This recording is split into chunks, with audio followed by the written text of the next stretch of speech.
ANP ने वाज़ेह तौर पर ऐलान कर दिया है पीडीएम से राहें जुदा करने का। उन्होंने कहा कि किसी के ज़ाती एजेंडे का हिस्सा नहीं बन सकते। शो कॉज जारी किया गया था पीडीएम की जानिब से, जिस पर पहले एहतजाज रिकॉर्ड कराया, फिर जो अंदरूनी मामलात हुए, जो तनाज़ात थे उनके बारे में बात की और फाइनली अपना फैसला सुना दिया है।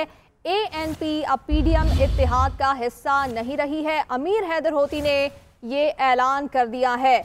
उन्होंने कहा कि हम नून लीग में हैं, ना पीपल्स पार्टी में, कि शो कॉज भेजा जाए। पीडीएम एक पार्टी नहीं, एक तहरीक है, किसी के जाती एजेंडे का हिस्सा नहीं बन सकते। जिसके बाद ये फैसला कर लिया है कि अब एएनपी पीडीएम का हिस्सा नहीं है। अमीर हैदर होती की जानिब से ये ऐलान किया गया। काफ़ी ज़्यादा गुस्से में दिखाई दे रहे थे, उनकी बॉडी लैंग्वेज काफ़ी सख्त, लाउड एंड क्लियर दिखाई दे रही थी। जिसके बाद उन्होंने पैगाम दिया पीडीएम की सारी जमातों को, बिलखुसूस अगर बात की जाए पीपल्स पार्टी और मुस्लिम लीग नून की। साथ ही साथ उन्होंने ये भी कह दिया कि हम किसी एजेंडे का हिस्सा नहीं बन सकते, किसी के ज़ाती एजेंडे को सपोर्ट नहीं कर सकते। उन्होंने कहा कि जब उम्मीदवार आना था, नून लीग के उम्मीदवार पर तहफ़्फ़ुज़ात थे, ये मामलात पीडीएम के अंदर ही एड्रेस होने चाहिए थे, लेकिन नहीं हुए।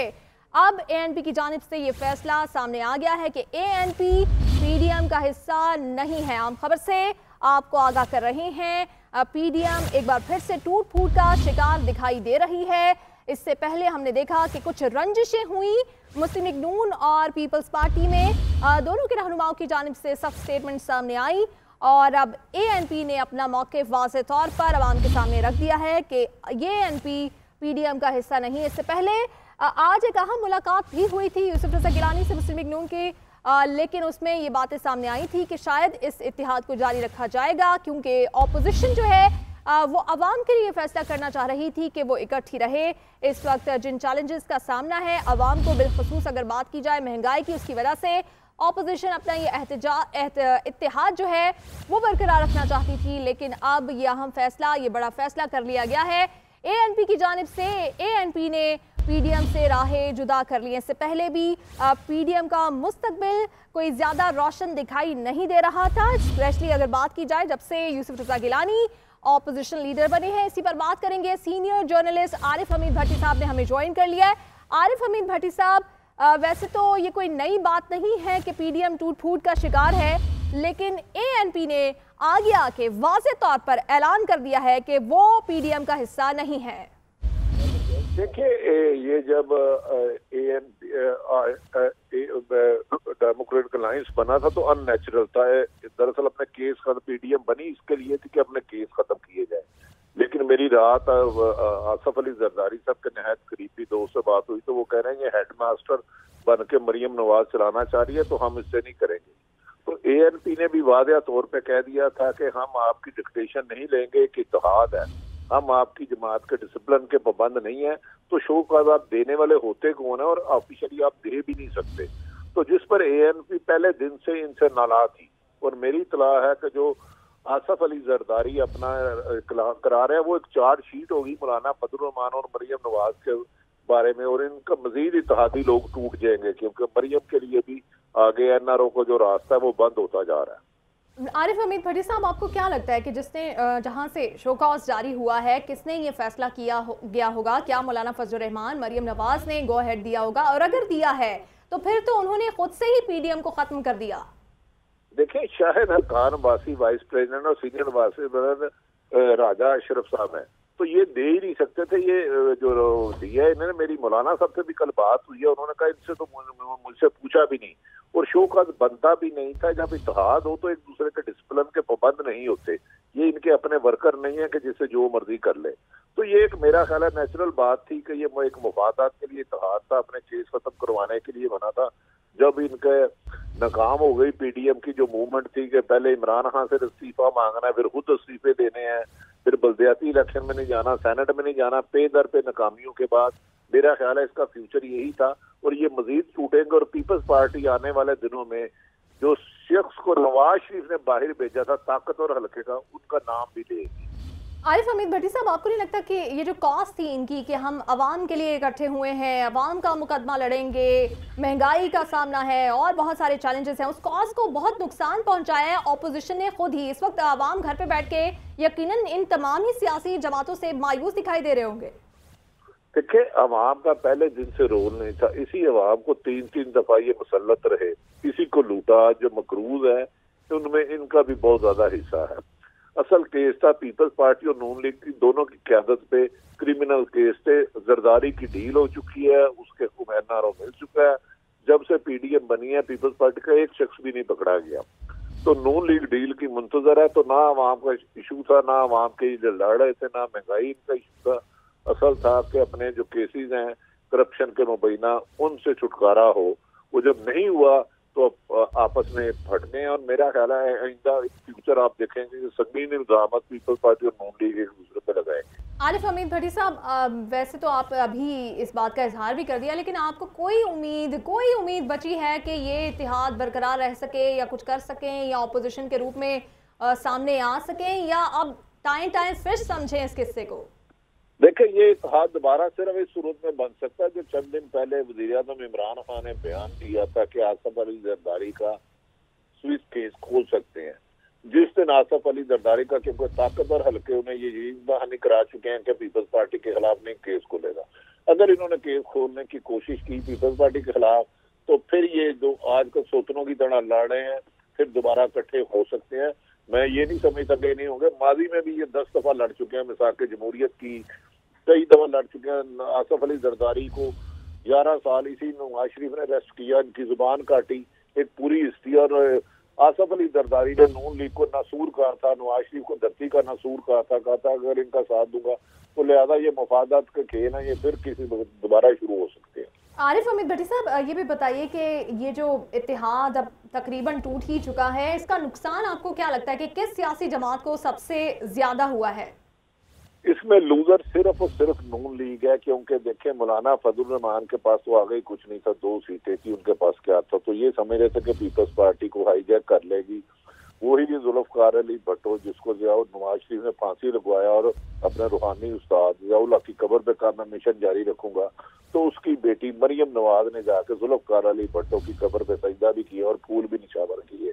तो मेरा ख्याल है लूजर नून लीग रहेगी, क्योंकि नवाज शरीफ तो एक राब्ते के तहत चले गए हैं। मरियम अब जाना चाह रही हैं, उस पर prime minister of Pakistan Imran Khan ने वादिया तौर पे ताकतवर हल्के और एक हमसाये मुल्क को कह दिया है कि वो मरियम को बाहर नहीं जाने देंगे जब तक उनकी केस है। आरिफ हमीद भट्टी साहब, आप हमारे साथ ही रहेगा। इस वक्त ज्वाइन कर लिया हमें सईद काजी साहब ने। सईद काजी साहब, कोई नई बात तो नहीं है, अंडरस्टूड ही है और एक्सपेक्टेड ही है। एएनपी पीडीएम से अलग हो गई है। हम कह सकते हैं कि पतझड़ का जो पहला कतरा है या पहला पत्ता है वो गिर चुका है। देखें, पीडीएम अनरेवल कर रही है और ये प्रोसेस शुरू हो चुका है। और अब जो है वो इवन जो मुस्लिम लीग नून के अंदर अनासर हैं, जिन्हें बावर करवाया गया था कि इंटरनेशनल सपोर्ट भी है और इंटरनली भी हम एक बहुत बड़ी अपोजिशन खड़े कर रहे हैं। अब हमें उनकी तरफ जरा संजीदगी से देखना पड़ेगा कि कौन कौन साथ देता है और कौन कौन साथ नहीं देता। और फिर रिसेंटली जो मैं खबरें कल भट्टी साहब भी दे रहे थे और हम सब सुन भी रहे हैं कि जनाब वो तो असल कहानी अब तो इस हद तक पहुंच चुकी है कि मरियम साहिबा को कैसे यहाँ से लेके जाया जाएगा। तो जहाँ तक इस पार्टी का अलहदा होना है, ये पार्टी भी एक बुनियादी तौर पर नजरियाती पार्टी के तौर पे बादशाह खान की पार्टी थी बुनियादी तौर पे, लेकिन बाद अज़ां ये भी कोऑप्ट हो गए। इनकी अपनी गवर्नमेंट भी रही, उस पर बड़े सवालात थे जो जब ये इनकी केपीके में गवर्नमेंट थी। तो इसलिए अब क्योंकि इंट्रिंसिक कोई वजह नहीं रही इनके इकट्ठा रहने की, और इकट्ठा रह के कोई वो गोल जो अपनी अपनी पार्टियों के हैं वो हासिल नहीं हो सकते, तो अब अलग-अलग अपने गोल परस्यू कर लेंगे। It was very natural and expected. जी सही कारी साहब, उन्होंने ये कहा है अमीर हैदर होती साहब ने कि जाती एजेंडे के लिए किसी का साथ नहीं दे सकते। ये आपको क्या लगता है किसकी तरफ? ठीक है सईद काजी साहब, आप हमारे साथ ही रहिएगा। सेनेटर फैसल जावेद ने इस वक्त हमें ज्वाइन कर लिया। फैसल जावेद साहब, आप तो यकीनन बड़े खुश हो रहे होंगे ऐसी खबरें देख करके, हमें तो कुछ करना ही नहीं पड़ा, खुद ही एक्सपोज होती जा रही है पीडीएम, क्या कहेंगे? देखिए, जब पीडीएम बनी थी तभी हमने कह दिया था कि इनका कोई मुस्तकबिल नहीं है, क्योंकि अवाम कभी भी किसी की करप्शन बचाने के लिए बाहर नहीं निकलते। पीडीएम तब खत्म हुई। अब हमारे साथ ही रहेगा शेख रशीद साहब ने भी हमें ज्वाइन कर लिया। शेख रशीद साहब, एएनपी ने ऐलान कर दिया है पीडीएम का हिस्सा नहीं है। जिन्होंने नहीं किया आपको क्या लगता है वो भी अब पीडीएम का हिस्सा है या नहीं है, अगर बात की जाए पीपल्स पार्टी और नून लीग की? देखें, पीपल्स पार्टी और नून लीग दो अलग ग्रुप हैं, दोनों ने अपने अलग अलग ग्रुप बनाने हैं। ये तो मैं पहले कह चुका था, ये इकट्ठे नहीं चल सकते। अब देखना ये है कि पीपल्स पार्टी के साथ कौन सी पार्टी जाएगी और नून लीग के साथ कौन सी पार्टी जाएगी। ये पीडीएम दो हिस्सों में तकसीम हो चुकी है और दरारें पड़ चुकी हैं। खुद फजलुर रहमान ने फैसला करना है कि उसने किस तरफ जाना है। तो आने वाले महीने में रमजान में ये फैसला हो जाएगा। पीडीएम का जहाँ तक काम है वो तिया पांचा हो गया और उनकी सियासत दफन हो गई है। बजाय ये इमरान खान को ललकारने गए थे, इनको अपनी फुनकार पड़ गई है और ये अपने मसले में पड़ गए हैं। सो इनको अपनी तरफ तवज्जो देने की जरूरत है। शेख रशीद साहब, आप लोग भी कहते थे, सबको पता था कि ये गैर फितरी इत्तेहाद है, तो इन लोगों ने पहले से नहीं सोचा होगा? बिलखुसूस अगर बात की जाए नून लीग की, क्योंकि अब सबसे बड़ी लूजर तो वही बनकर सामने आ रही है। शेख रशीद साहब हैं हमारे साथ? सईद काजी साहब से बात कर लेते हैं। सईद काजी साहब, ये गैर फितरी इत्तेहाद था, आप लोग सबसे ज्यादा कहते थे, आवाज उठाते थे, पीटीआई वाले भी कहते थे, तो नून लीग को क्या इस बात का अंदाजा नहीं था? इतनी पुरानी जमात है कि अब सबसे बड़ी लूजर बनके नून लीग ही सामने आ रही है इस इत्तेहाद के बाद। देखिए, बात सुने, पार्टियां बनी थी और मुझे ये कहने दीजिए कि पीपल्स पार्टी वाइज पार्टी थी जो टेस्ट ट्यूब बेबी नहीं था, तारीख के अमल में बनी थी। जो पार्टियां जो है रियासत की छत्र छाया के नीचे बनती हैं, खास मफादात के लिए बनती हैं, उनकी जिंदगी उस वक्त तक रहती है जब तक वो उनको ताकत जो है रियासत के या ताकत के ऐवानों से मिलती रहे। जब तक मुस्लिम लीग नून को तमाम जो दीगर रियासती इदारे हैं वो आउट ऑफ द वे जाके सपोर्ट करते रहे तो ये मौजूद रही। तो इसलिए अब हुआ ये है कि इतनी बड़ी फॉर्मेशन ऑफ ब्लैक मनी हो गई है इस पॉलिसी की वजह से। 1977 से लेके अब तक 2018 तक ये तकरीबन 40 साल बनते हैं। तो इसके बाद रियासत के अंदर एक रीथिंक हुआ और ये उन्हें खुद खौफजदा हो गए कि भाई इस मुल्क को भी तो चलाना है। तो इसलिए मेरे ख्याल में मुस्लिम लीग नून जो है वो अब एक दोराहे पर खड़ी है। अब उसके एग्जिस्टेंशियल इश्यूज सामने आएंगे क्योंकि एक्सटर्नल सपोर्ट हटती चली जा रही है। पार्टियां रियासत पहले छोड़ गई थी, अब अंदर की पार्टियां छोड़ के जा रही हैं। अब देखते हैं कि उसके अंदर जो है मरकज गुरेज कुव्वतें किस तरह से सामने आती हैं और कोई हैरत नहीं कि वो बहुत जल्द सामने आ जाएं। आरिफ हमीद भट्टी साहब, ये जो हुआ है नून लीग के साथ, आपको क्या लगता है कि ऐसे खामोशी से बैठेंगे, ये कोई बदला लेंगे? अगर ले सकते हैं तो किस तरह से टफ टाइम दे सकते हैं? अब हुकूमत के अलावा उनको पीपल्स पार्टी को भी टफ टाइम देना है क्योंकि उनको लगता है कि उनके साथ बेवफाई हुई है। मरियम नवाज साहबा की सियासत वो आखिरी कील होगी मुस्लिम लीग नून की। मेरी इतला के मुताबिक कल रात भी मुस्लिम लीग के आला कायदीन जिनसे दो से मेरी बात हुई है वो सारा इसको जिम्मेदार ठहरा रही है मरियम। उन्होंने कहा कि पहले इन्होंने ब्लैकमेल करके पुराना से लॉन्ग मार्च करवा के अपने वालिद को निकलवाया और अब जा रही हैं और पार्टी को नुकसान पहुंचा रही हैं। जो एस्टेब्लिशमेंट और अदलिया के खिलाफ नैरेटिव है, हम इनके साथ नहीं चल सकते। मुझे तो लगता है अगर मरियम नवाज साहबा को थोड़ा सा बैकफुट ना किया गया, जो मेरी इत्तला के किया जा रहा है, तो मरियम मुस्लिम लीग नून का भी एक बहुत बड़ा वादिया ग्रुप मरियम के अपोजिट आ जाएगा और उसकी सियासत से इख्तलाफ करेगा अगर यही हालात रहे। क्योंकि अगर तवक्को तो ये है कि शहबाज शरीफ साहब की जमानत हो जाएगी। डस्के के इलेक्शन से भी तजवीज दी गई है कि मरियम को अलग रखा जाए और हमजा शहबाज को जिम्मेदारी दी जाए। अगर मरियम रहेगी तो डस्के में फिर अदारों के खिलाफ बोलेगी तो एक राह जुदा होगी।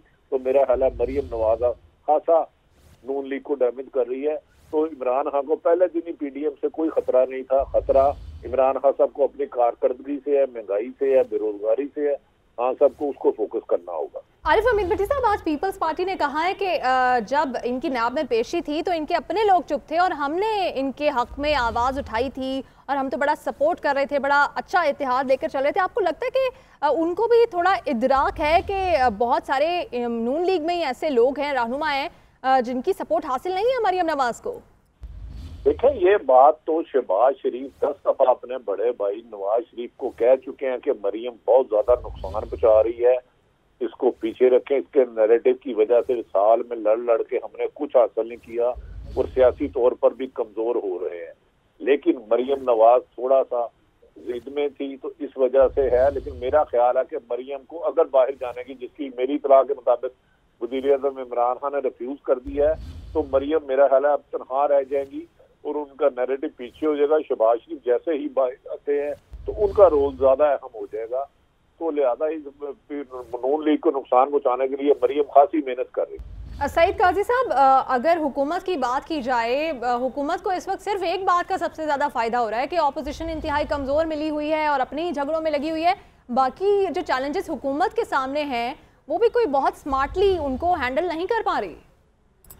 देखिए, अगर ये अपोजिशन इस तरह से हट जाती है और जो मीडिया का और सारा अटेंशन इस वक्त ग्रैब किया हुआ था पीडीएम ने वो खत्म हो जाता है, तो सारे का सारा जो फोकस है हुकूमत के लिए और मुश्किलात हो जाएंगी। अब यूं भी समझिए कि पीडीएम एक वीक अपोजिशन के तौर पे हुकूमत को सपोर्ट हो रही थी, उसकी इनडायरेक्टली अनइंटेंडेड सपोर्ट हो रही थी, क्योंकि सारे तो लगे हुए थे जी लोगों का नाम लेके जो है वो बुरा भला कह रहे हैं, ये कह रहे हैं, तो वो एक नॉन इश्यूज मीडिया पर अपोजिशन दे के आ रही थी। अब रमजान की आमद है, पीडीएम पीछे टूट फूट रही है, मुस्लिम लीग नून के वाहिद मुतालबा मुबैना तौर पर मरियम साहिबा को यहाँ से जाने की इजाजत देना है। तो अब जो बात खेल होगा वो सारे का सारा परफॉर्मेंस, महंगाई और उस पे सारे का सारा हो जाएगा। तो मेरे ख्याल में ये हुकूमत के लिए एक और मुश्किल दौर होगा जब पीडीएम मंजर से पीछे हट जाएगी, थोड़ी खत्म तो नहीं होगी, बस मंजर में चली जाएगी, तो फिर जो है गवर्नेंस के इश्यूज सामने आएंगे। जी आरिफ हमीद भट्टी साहब, कुछ काबीना में भी जो कलमदान हैं वो एक्सचेंज हो रहे हैं, क्या खबर है? कौन सा कलमदान जो है वो किसको दिया जा रहा है? देखिए, वजीर आजम ने 100% 2 दिन पहले सारे कलम चेंज करने के काबीना के फैसला कर लिया था। अभी वहाँ उनके प्रिंसिपल सेक्रेटरी के लिए भी 2 लोगों के इंटरव्यू हो चुके थे और ब्यूरोक्रेसी में बड़ी तब्दीली की जा रही थी। कहा जा रहा है कि पीटीआई में और इत्तेहादी जमातों में इमरान खान साहब पर दबाव डाला जा रहा है कि उन्हें मनपसंद वजारत से दी जाए। इसी वजह से तकरीबन 10 दिन से वो फहरिस्त बनाकर बैठे हैं। जब उन्हें कोविड हुआ था तो उन्होंने सबकी कारकर्दगी मंगाई थी, तो इसमें शिबली फराज की मिनिस्ट्री चेंज हो गई, फवाद चौधरी ने इंफॉर्मेशन से रिफ्यूज कर दिया है, मुराद सईद को मिनिस्ट्री मिलेगी, फैसल वाडा के लिए डिस्कशन हो रही है और इसके अलावा 3 नए चेहरे प्राइम मिनिस्टर लाना चाह रहे हैं। लेकिन ताहम जीडीए, काफ लीग और एमक्यूएम ने भी मजीद एक मिनिस्ट्रियां मांग ली है, जिसकी वजह से उन्हें फैसला करने में सख्त मुश्किलात का शिकार हो रहे हैं और वो कुछ ब्यूरोक्रेसी को भी चेंज करना चाह रहे हैं। मेरी खुद पीएम हाउस में 3 लोगों से बात हुई थी, वो कहते ऑर्डर से आ रहे हैं, किसी वक्त भी निकलेंगे। ताहम मेरा ख्याल है वजीर आजम इमरान खान पर इसका दबाव है कि कुछ लोग उनसे मनपसंद वजारत लेना चाह रहे हैं। आरिफ हमीद भट्टी साहब, लेकिन ये वजीर आजम का जज्बा अपनी जगह के कारकर्दगी की बेस पे वो फैसले करते हैं, लेकिन कुछ समझ नहीं आती कि कारकर्दगी को जांचने का पैमाना आखिर है क्या? कि अगर शिबली फराज वजारत इत्तलात नहीं सही हैंडल कर रहे थे तो फिर वो कोई और वजारत कैसे हैंडल करेंगे? और फवाद चौधरी जो है जिनको पहले हटाया गया था अब उनको वापस लाया जाए, पैमाना क्या है कारकर्दगी मापने का? देखिए, बदकिस्मती ये है वजीर आजम ने जो दावे किए थे उसको पूरे नहीं कर सके। उनकी टीम बिल्कुल उनसे मुनफरद है, वो उनकी कारकर्दगी की बजाय कारागरी से मिनिस्ट्रियां मिल रही हैं और वजीर आजम तक हकायक जाने नहीं दिए जा रहे। उनके इर्द गिर्द ऐसे चापलूसी लोग शामिल हो चुके हैं जिनके इमरान खान साहब हमेशा खिलाफ रहे थे।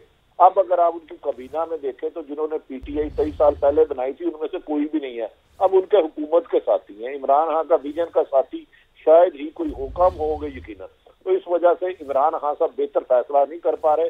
वो अपने लिए जो उनके इर्द गिर्द हैं, खसूसन आईबी के वो है, उनके प्रिंसिपल सेक्रेटरी हैं, वो जंगीर तरीन से लड़ाना चाहते हैं, कोई आपस की लड़ाइयाँ लड़ा और पीटीआई में खुद भी इख्तलाफात है, जिसकी वजह से इमरान खान साहब जो मकसद लेकर आए थे वो पूरा करने में कामयाब नहीं हो रही। ये मेरी इतलात है जो बीइंग ए रिपोर्टर है। ठीक, सईद काजी साहब, आप ये बताइएगा, आप भी सोचेंगे मैं आपसे क्या पूछ रही हूँ, लेकिन सवाल तो फिर यही है कि इस वक्त मुल्क में कोई ऑपोजिशन है? ऑपोजिशन नाम की कोई चीज़ है या हम समझें कि इस मुल्क में इस वक्त कोई ऑपोजिशन नहीं है? देखिए, हमने भी तो बना रखी थी ना, अपोजिशन कहाँ पे है? जब हुकूमत और अपोजिशन एक तरह के मफादात को रिप्रेजेंट करती है तो वो एक सिंबॉलिक। सईद काजी साहब, आप माजरत आप कहेंगे, मैं बार बार आपको रोक देती हूँ, लेकिन जावेद लतीफ़ साहब हैं मुस्लिम लीग नून के रहनुमा, उन्होंने भी हमें ज्वाइन कर लिया है, तो उनसे पूछ लेते हैं कि हो क्या रहा है। जावेद लतीफ़ साहब, ये एएनपी हो गई है पीडीएम से जुदा, उन्होंने बड़ा शिकवा किया है कि शो कॉज क्यों दिया है, पीपल्स पार्टी वाले गुस्से में है, ये हो क्या रहा है? अवाम को ऐसा लगना शुरू हो गया कि इस मुल्क में ऑपोजिशन नाम की कोई चीज़ नहीं है। नहीं, देखें, मैं बड़ी सीधी बात करता हूँ कि अगर पीडीएम का मकसद जो बनाने का था वो 2 थे। एक ये था कि आइन कानून की बालादस्ती और दूसरा था कि जो अवाम 2.5-3 सालों में महंगाई की चक्की में पिस गए हैं और उनके दाखिली खारजी महाज पर भी बड़े तहफ़्फ़ुज़ात हैं। अगर तो ये दोनों चीज़ें ड्रेस हो गई हैं तो फिर कोई इस इत्तेहाद को छोड़ता है या अलहदगी इख्तियार करता है तो समझ में आती है। और अगर ये दोनों चीज़ें ड्रेस नहीं हुई तो फिर अगर इस इत्तेहाद को कोई छोड़ के जाता है तो उसका एहतसाब भी फिर अवाम करेंगे, वो कोई भी जमात हो। अगर आज कोई अवाम की आवाज़ नहीं बनेगा तो कल को अवाम भी उसके लिए अपने दरवाजे कभी नहीं खोलेंगे। जावेद लतीफ़ साहब, लेकिन अवाम को पता कैसे चलेगा कि उनका जो दर्द है वो किसके दिल में ज़्यादा है? क्योंकि हर जमात तो यही कहती है कि हम अवाम के बारे में सबसे ज़्यादा सोचते हैं। मौलाना फजलुर रहमान ये कहते हैं कि उनको पता ही नहीं है कि शो कॉज किसकी इजाज़त से दिए गए। ये कुछ फैसला किया गया था, किसने, कोई मुशावरत हुई थी, किसने फैसला किया था? ये देखें, बात यह है कि जो आप बात कह रही है ना कि अवाम किस समझे किसको कि कौन अपोजिशन है या कौन उनकी आवाज़ बन रहा है, तो अवाम से ज़्यादा समझदार कोई और नहीं हो सकता। और सबसे बड़ा मुनसफ और इंसाफ करने वाले भी अवाम ही होते हैं। जो शख्स या जो कोई जमात या कोई ताकतवर बंदा ये समझता है कि अवाम को बेवकूफ़ बनाया जा सकता है तो वो उसकी खामख्याली होती है। कभी ऐसा नहीं होता कि अवाम गलत फैसला करते हैं। अवाम हमेशा इंसाफ और मेरिट पे फैसला करते हैं और अवाम फैसला करेंगे। जावेद लतीफ़ साहब, ये बताइएगा कि अब पीडीएम की अगर बात की जाए तो पीडीएम है अभी या ख़त्म ही समझे हम? कैसे ख़त्म हो सकती है? मैं तो आपको कह रहा हूँ कि ये कोई ना इंतखाबी इत्तेहाद था, ना कोई इंतखाबात के लिए इत्तेहाद बना था। ये दो चीज़ों के लिए बुनियादी जो मसाइल थे पाकिस्तान के, उसके लिए बना था। जब तक वो एड्रेस नहीं होते ये इत्तेहाद ख़त्म नहीं हो सकता। अच्छा जावेद लतीफ़ साहब, ये भी बता दें कि सुनने में ही आ रहा है, पीपल्स पार्टी वाले भी ये कह रहे हैं कि मरियम नवाज की जब नैब में पेशी थी तो नून लीग के अपने रहनुमा आवाज़ नहीं उठा रहे थे और हमने उनको सपोर्ट किया था। तो ऐसा कोई है मसला? कुछ लोगों को क्या गिले शिकवे हैं मरियम नवाज से? आपका इस पे क्या मौक़िफ़ है? नहीं, देखें, जहाँ तक पीपल्स पार्टी का है तो मैं तो आज भी मुतरफ हूँ कि पीपल्स पार्टी ने माजी में कुर्बानियाँ दी हैं इस जमहूरियत के लिए, इस आइन कानून की बालादस्ती के लिए। अगर आज किसी जगह कोई मसलत का शिकार होता है या किसी दबाव में आता है तो ये उस अवाम फैसला करेंगे कि वो सही कर रहे हैं या गलत कर रहे हैं। मगर मैं आज भी ये कहूँगा कि कोई भी जमहूरी जद्दोजहद करने वाली जमात, आइन कानून की बालादस्ती पे यकीन रखने वाली जमात जो है वो मौजूदा हालात में कंप्रोमाइज नहीं हो सकती। ठीक है, आपका पॉइंट आ गया। हमें इस वक्त ज्वाइन कर लिया है JUIF के रहनुमा कामरान मुर्तज़ा साहब ने भी। कामरान मुर्तज़ा साहब, बहुत शुक्रिया आपके वक्त का भी। क्या मुस्तकबिल अवाम सोचें? पीडीएम का ANP निकल गई, पीपल्स पार्टी को भी शिकवा है कि शो कॉज कहाँ से आया, किसने दिया, क्यों आया? पीडीएम रह गई है कोई या आप खत्म ही समझे इस किस्से को? देखिए, किसी इत्तेहाद में रहना या उसको छोड़ देना ये पार्टियों का हक होता है। और अगर कोई पार्टी छोड़ जाए और इस तरह से खुशदिली के साथ छोड़ जाए तो कोई ऐसी बात नहीं है। उनका वो अपना एक उन्होंने हक इस्तेमाल किया है और बजाय किसी नाराजगी के छोड़ के जाए या कोई मसला क्रिएट हो या एक दूसरे के ऊपर शक व शुबा हो, इससे बेहतर यह है कि जो एक तरह के लोग हैं वो कुनत हम जिन्स परवाज, इस तरह से मामला चले तो मेरा ख्याल ज्यादा बेहतर हो जाए। कामरान मुर्तज़ा साहब, लेकिन अवाम ने तो तैयारी पकड़ी हुई थी कि महंगाई के खिलाफ जो लॉन्ग मार्च होना है उसमें जाना है। नौजवान जो है वो तैयार थे, आप लोगों की कॉल का इंतजार कर रहे थे। अब क्या होगा? अब कोई होगा लॉन्ग मार्च वगैरह? वो सब कुछ होगा। हमने इन पार्टियों के बगैर भी लॉन्ग मार्च किया था। हमने जो उस वक्त भी आके सिर्फ एक आध स्पीच करके गए थे ANP वाले साथी दोस्त, हमें उससे कोई गिला नहीं है। मगर आप अगर नहीं आना चाहते, नहीं चलना चाहते तो उनकी मर्जी है। देखिए, हम एक जो मेन गोल है वो एक लेकर चल रहे हैं कि आया इस मुल्क में अदारे जो है वो दस्तूर के दायरे के अंदर चलेंगे या नहीं चलेंगे। तो अगर वो कोई इस जदोजहद से अलहदा होना चाहता है तो फिर हम उसके लिए दुआ कर सकते हैं। कामरान मुर्तज़ा साहब, एक तो और उन्होंने बड़ी संजीदा बात कर दी है अमीर हैदर होती साहब ने और ANP ने। उन्होंने कहा है कि मौलाना फजलुर रहमान ने क़यादत ही ठीक नहीं की पीडीएम की। इस पे आप क्या कहेंगे? इस पे फिर अगर ठीक नहीं थी तो उनको एग्री नहीं करना चाहिए था। आप अगर एग्री कर लिया था तो इस तरह से कहना नहीं चाहिए था। तो कामरान मुर्तज़ा साहब, जो शो कॉज जारी किए गए हैं, आप लोगों से मुशावरत की गई थी? आप लोगों को पता था कि शो कॉज जारी हो रहे हैं? देखिए मेरी वो हैसियत नहीं है कि मेरी मुशावरत से शो का नोटिस जारी किए जाए, वो तो पार्टियों के हैक जारी करते हैं, वो मेरी तो हैसियत नहीं है। लेकिन जब एक इत्तेहाद बनता है तो फिर तो ये बड़ी अजीब सी बात है कि अगर उसमें सबका पॉइंट ऑफ व्यू नहीं लिया जा रहा था और सिर्फ चंद ही शख्सियात तमाम फैसले कर रही थी। अब आप अपनी जमात के बारे में बता दें, मौलाना फजलुर रहमान साहब इस बारे में क्या कहते हैं, उनसे मुशावरत की गई थी क्या? सरबराह जो है उन्होंने आपस में मुशावरत की होगी। मौलाना साहब कई दिन से बीमार हैं, मेरी उनसे कोई बात नहीं हो सकी, मगर सरबराहों ने आपस में मुशावरत यकीनन की होगी। ठीक है, बहुत शुक्रिया आपके वक्त का, आपका पॉइंट आ गया है। आरिफ हमीद भट्टी साहब, आप अगर हमारे साथ हैं तो आप ये बता दीजिए कि कामरान मुर्तज़ा साहब फरमा रहे कि मौलाना साहब तो बीमार हैं, क्या इसी वजह से आपको लगता है कि उनसे मुशावरत नहीं की गई होगी ये शो कॉज वाली? आरिफ हमीद भट्टी साहब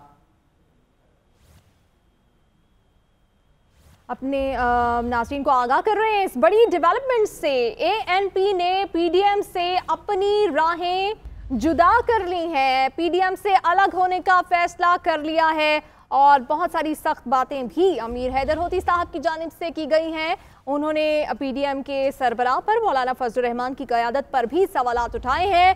मुस्लिम लीग नून और पीपल्स पार्टी के किरदार पर भी उन्होंने सवालात उठाए। साथ ही साथ उन्होंने ये भी वाज़ेह किया कि हम किसी के ज़ाती एजेंडे का हिस्सा नहीं बन सकते हैं और अपनी राहें उन्होंने जुदा कर ली हैं। इससे पहले आपको बताएं कि पीडीएम में मुसलसल मसाइल सामने आ रहे थे, एक दूसरे के खिलाफ बातें की जा रही थी, सख्त अल्फाज जो है वो इस्तेमाल किए जा रहे थे। एएनपी वो जमात है जो खुलकर सामने आई है और अपना जो मौक़िफ़ है, जो फैसला है वो सबके सामने ले आई है कि तहफ़्फ़ुज़ात हैं, एहतजाज रिकॉर्ड कराया और उसके बाद राहें जुदा करने का ऐलान भी कर दिया है।